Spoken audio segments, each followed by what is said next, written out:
Sean, can you hear me? Yeah, I can hear you. How are you doing, man? Great. I'm doing great. How are you?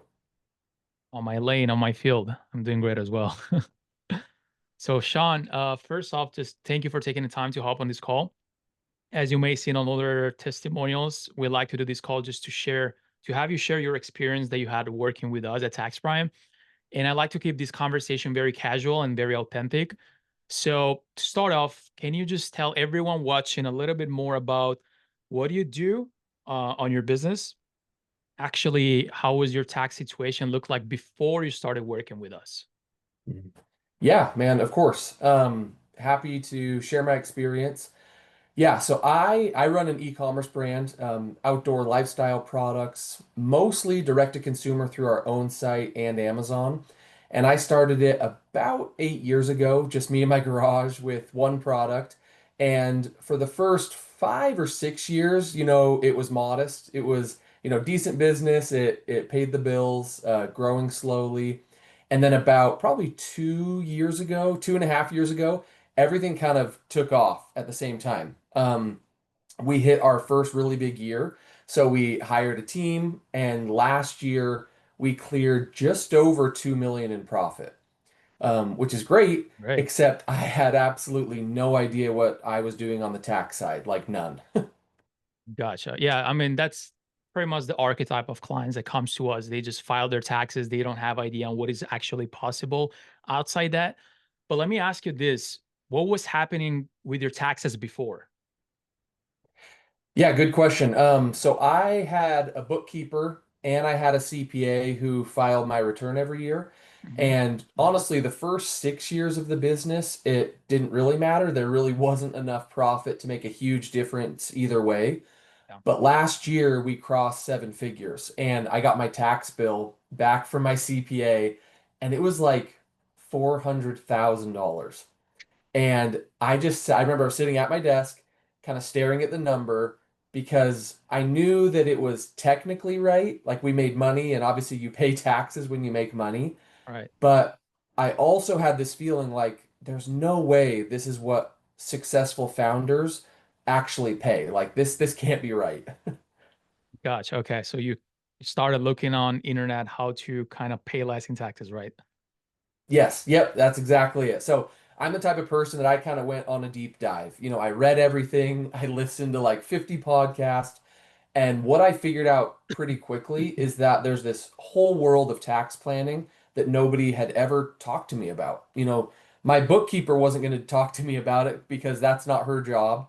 My CPA wasn't going to talk to me about it because, same reason. He files returns. He doesn't plan strategies. So I started looking for someone who actually did the strategy side, and that's how I ended up on a call with you guys. Great. Amazing. Would you like to walk everybody watching what kind of strategies we end up putting in place? Like I know you worked with Samantha. Walk me through what strategies they had you implement throughout the year. Yeah. Well, there was a few things. I would say the biggest one, you guys helped me restructure the entity. So I had been operating as an S corp, which once again had been fine when I was smaller, but at that income level that I was at, with this new income level that I was at, we actually set up a more layered structure. So I won't even pretend to fully understand it. I just know that my assigned tax strategist, which was Samantha and Melissa, we worked with a few people from your team. They walked me through why it made sense and showed me the numbers like side by side, which I really appreciated. And that was a big chunk of the savings right there was that first piece. Then there was the R&D credit work, Mm-hmm. which that's the research and development. I've been spending a ton on product development, testing new SKUs, building out our tech stack, and apparently a meaningful portion of that actually qualifies for R&D credits, which I had no idea was available for an e-commerce brand. I had heard about it briefly, but I always thought that those credits were more for software companies, and they're not. And then the one area or the one kind of approach that I did not see coming, you guys actually had me invest in a Bitcoin mining operation with your partner. That's a big So I one. was pretty skeptical. Yeah, I was pretty skeptical at first, honestly, but the math works. The mining produces actual Bitcoin every day, which is pretty nice. the equipment, it depreciates aggressively in year one. And the energy and the operating costs, they're actually deductible, against what active income. And so it became this thing that actually pays me back over 2 to 3 years, and it wiped out a big chunk of what I would have owed in taxes. Gotcha. Okay. Yeah, I mean, the Bitcoin mining opportunity is just one of the many opportunities that we have with our partners. Some of people are just they raise concern because at the end of the day, you must be open-minded to go to certain strategies. I love Mhm. these partners. We've been working with them, and I privately and actively work with them. I do have two miners myself. Mm. So, but yeah, I'm glad you decided that as a strategy as well. Now, last few questions for you, Sean. So, what did it net out to? Like, what is the final result? Because that's what really matter at the end of the day. Yeah. So compared to what my old CPA had projected I was going to owe, the savings ended up being $132,000 in year one. All right, So let's yeah. go. Great Yes, stuff. I was very excited, and it was great. And I'll be honest, the numbers great, but the part that actually changed how I think about my business is that now I have like a real strategy. Like every quarter, me and someone from your team, whether it's Samantha, Melissa, or anyone else from your team that I'm working with, we're having conversations about what's coming up, what to do and time differently.